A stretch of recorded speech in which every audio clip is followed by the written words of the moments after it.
Okay, ladies and gentlemen, thank you so much for coming out for the book release, Cardiac Arrest, a tactical guide on how to manage unlawful police stops. Can we give our new author, Royce Russell, Esquire? My name is Dr. Stacey N.C. Grant, and my company had the privilege of publishing this work. Excited to be here tonight and for all of you to take time out of your weekday schedule to join us. So we're going to have a quick interview for those who have never met Mr. Russell for the first time. You'll get to understand a little bit about why he decided to do this book and to share it with the world, a topic that is very important in our community right now. And we're just grateful that we have the brilliance in the form of Royce Russell Esquire to share it. But before we get started, we also want to just acknowledge his beautiful wife and children who had to support him while he was doing it. This is Tasha Russell from UA. Because you can't do this work alone. So we are just grateful to be here at the point of the launch. And we're going to be announcing some dates where he's going to take this work not only around New York City, but around the country, and really lift up a discussion that we need to have in our community. So, Mr. Russell, congratulations. You are now a published author. Let's give him another round of applause. So why did you write Cardiac Arrest? Well, first of all, let me just once again say thank you for everyone that came out today. Thank you for sharing and spending your time with me. Thank you for making the purchase so we can educate our community. And so the motivation behind writing this book was the feeling of being sick and tired of attending protests, of litigating cases where people of the African diaspora, people of color, brown, and etc. Are either forcibly arrested or are subjects of excessive force. And so we know that this condition exists and is what we call a pre-existing condition for those that follow behind us. And so instead of being reactive, I thought that it was my place and time to be proactive. And this tactical guide will help our community, both men and women, old and young, rich and poor, understand the preconditions that exist in our society and how to deal with managing a police encounter. And why did you name the book Cardiac Arrest? Well, it's a play on words, and it's literal. It has been my personal opinion, and those that I know, that when they see a police officer in a police vehicle while they're driving or while they're walking, those are the symptoms that happen. Cardiac arrest. Your heart starts to pump very, very fast. Your hands and your palms start to get sweaty.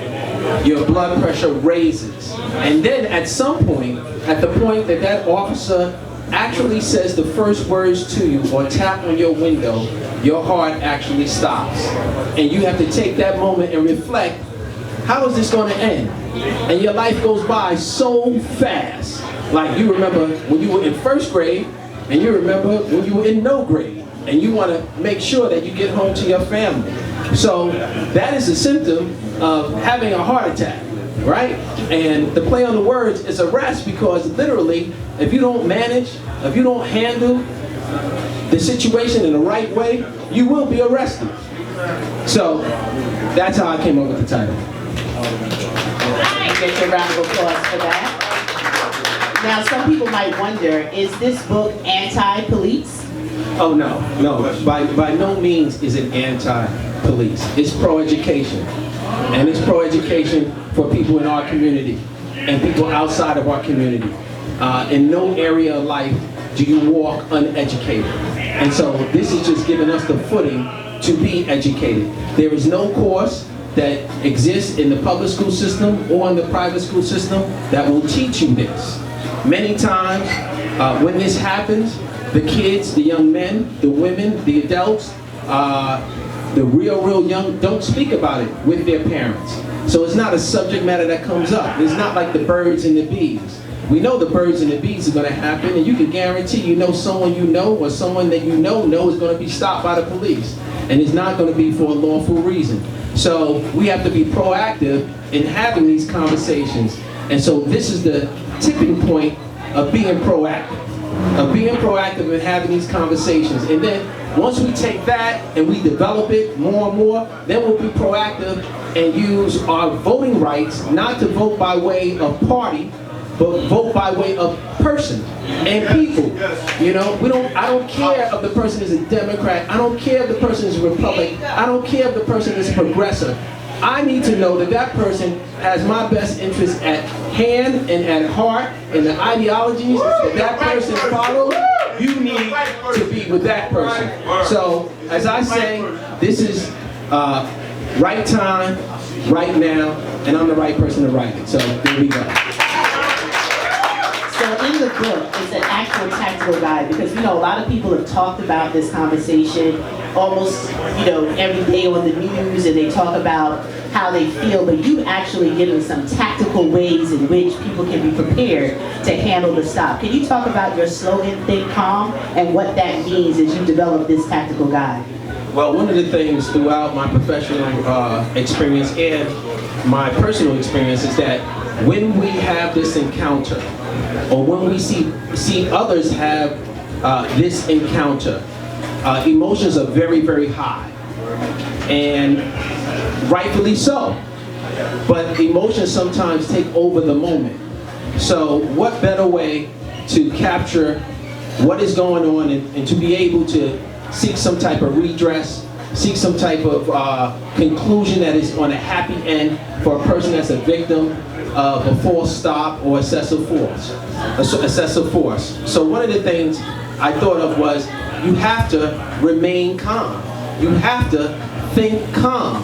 And so when I thought about what that meant, it came to me that is actually an acronym for some of the things that we need to do. One, the C, stay composed. Keep your emotions in check. I know it's easy to say, but hard to do, but we have to do it. Two, be aware. Not only be aware of what's happening to you, but be aware that the bodega across the street may have a camera, that the lighting post that you're next to may have a video camera that's happening. Be aware that other people are around, and you need to know where your surroundings are. Be in the open. Don't be in a secluded place. Listen. And that's one thing that has never been taught to anybody. It's just really listen. And you're not listening because you're being subservient. You're listening for facts, pieces of information that can help you. When someone says Police Officer Robinson, if you're not listening, you may forget that the person's name is Robinson. If you're not listening, you may forget that the person said, hey look, there's a shooting on 135th Street, and you're like, well, I'm on 149th Street in the Bronx, and that happened in Manhattan. So you have to listen. And then, if you have the ability, make a call. Use your cell phone. And if you don't have a cell phone, use your voice. You can make a call. You can tell somebody else to make a call. Hey, Sydney, call this number, 718-292-1244. Hey, Peter, call this number. People will stop. Nowadays, people stop all the time and video things left and right. And that's how we know what's going on across the nation. We don't have any shrinking violence here. They're going to make the call, and they're going to say something. So that's where the acronym came from. So congratulations again on writing this book. And in the news this week has been this whole incident at HRA in Brooklyn, the young lady, and that excessive force. What do you, when you heard it, you saw it, it was confirmation of why you wrote this book, but what would you share with folks that, as you've been looking at the case, I don't know if you reviewed everything, but once again, that was troubling because it was a female that received, with a baby, with that excessive force. What would you say to her? Well, first of all, I would say that incident, tragic incident, illustrates that there's no gender distinction. There was a time that there was some distinction, right? Women were kept sacred and the men were under attack, but that's no longer the case. Two, police are often called to perform a duty.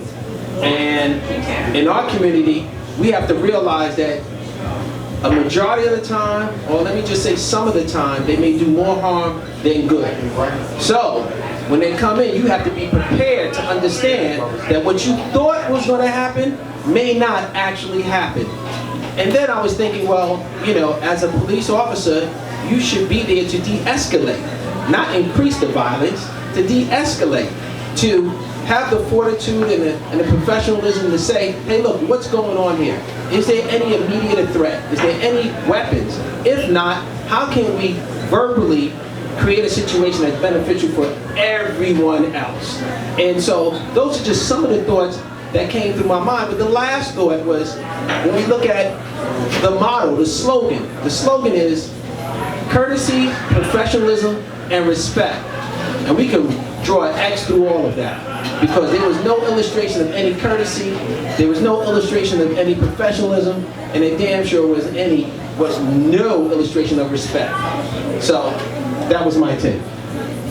Well, we appreciate that you made the decision to write the book and to actually put the information in a way that people can take it, use it, and just talk a little bit about the fact that you wanted this to be in their pocketbooks, in their glove compartments, in their back pocket, so they can actually thumb through and get this information. What was your rationale on the size and why you wanted to do the book this way? Well, I wanted it to be a book that you can carry, you can fit in your back pocket, you can fit in your glove compartment. I didn't want it to be a hardback book where, you know, you felt restricted.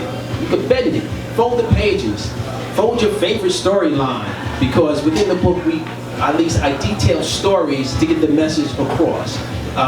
It's very flexible, and so should you. You should be flexible when you have these encounters. There is no real rule of thumb. There are rules, but no one real rule. And so I wanted people to have it next to them all the time. And I must say, I started this venture back in 2007, and now it's 2018. So you say, well, what happened in those 11 years? Well, a lot has happened. We've had Ramarley Graham, Trayvon Martin, Mike Brown. We had a litany of incidents where life will move you away from the overall project, because either you are personally involved or vicariously involved, but you're involved in some shape, form, or fashion. But I must say, introspectively, one of the things that I struggled with was the fear of actually being successful. Because I failed plenty of times, so the failing is like easy, right? You don't reach it, you just get up and do it again. But the fear of being successful can be just as damaging. And what do I mean by the fear of being successful? Is that giving the power to the people that are here to make this a #1 seller. Give the power to the people here to make this go throughout the United States. Give it to the power to the people here to make this a must read. That's what success means. Not personally, but a must read. Because with a book like this, with a guy like this, we should never have to hear again that I didn't know what to do. No one told me about it. We didn't have the conversation. Where do I go to get the resources to learn about this? And if I'm not mistaken, it'll be out in Spanish too, right? So we're doing English and Spanish. And that shows the commitment that you wrote this with people of color in mind. So not just the African American community, but also the Latino community. But really, anybody can be stopped now for an unlawful stop or excessive force. So it's not just limited to people of color, but obviously you're a man of color. We know what the issues are in our community, but now it's a guide that anybody can use. And we also are excited because, yes, for 2019, you will have copies in Spanish that you'll be able to distribute. We'll also be going on Kindle so people can download the information. So round of applause to Mr. Russell for cardiac arrest, making this dream a reality. He said he started out a few years ago, but it doesn't matter where you start, it's the fact that you finished, and you finished it. Because there's so many people who are going to be blessed by this, whose lives will be saved. So on behalf of everyone here and all those who will be watching, who will be supporting, we're praying for you and we congratulate you. Ladies and gentlemen, let's give Royce Russell Esquire a round of applause. Hold the book with some photos.